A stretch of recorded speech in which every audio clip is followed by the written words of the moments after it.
Ex-Facebook manager alleges social network fed Capitol riot.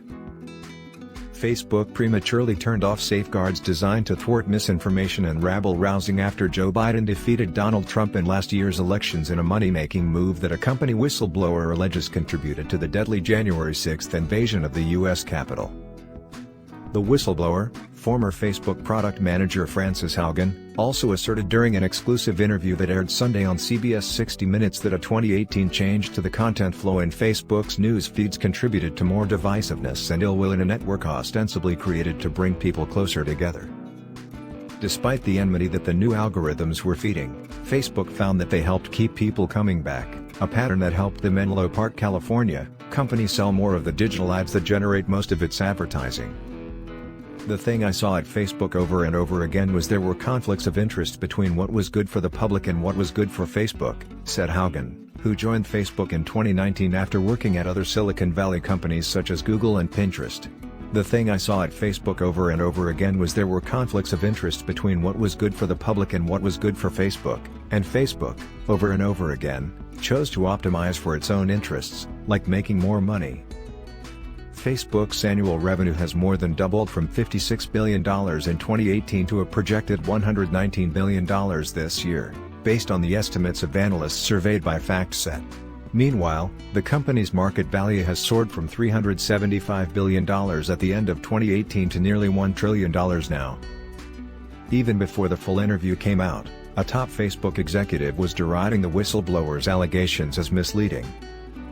Social media has had a big impact on society in recent years, and Facebook is often a place where much of this debate plays out, Nick Clegg, the company's vice president of policy and public affairs, wrote to Facebook employees in a memo sent Friday.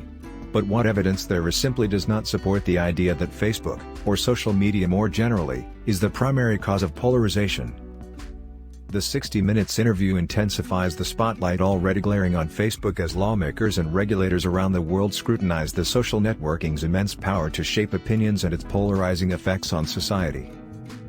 The backlash has been intensifying since the Wall Street Journal's mid-September publication of an expose that revealed Facebook's own internal research had concluded the social network's attention-seeking algorithms had helped foster political dissent and contributed to mental health and emotional problems among teens, especially girls.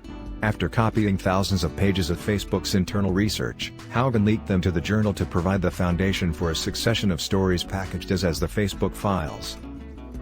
Facebook leak: Facebook officials knew Instagram can have negative mental health impacts for teens, report claims. Facebook Senate hearings: Facebook grilled at Senate hearing over Instagram's effect on teen mental health.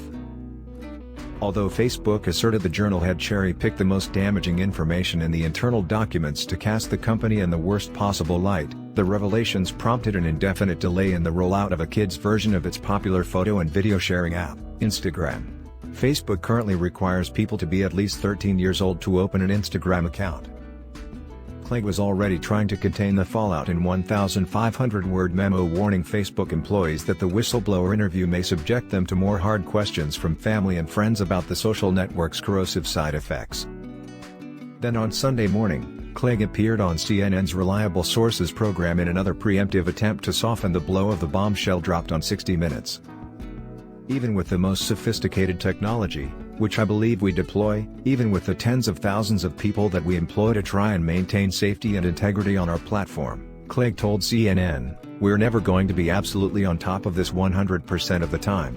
He said that's because of the instantaneous and spontaneous form of communication on Facebook, adding even with the most sophisticated technology, which I believe we deploy, even with the tens of thousands of people that we employ to try and maintain safety and integrity on our platform.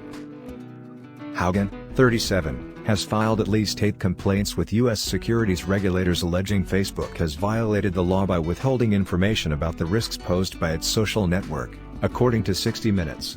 Facebook in turn could take legal action against her if it asserts she stole confidential information from the company.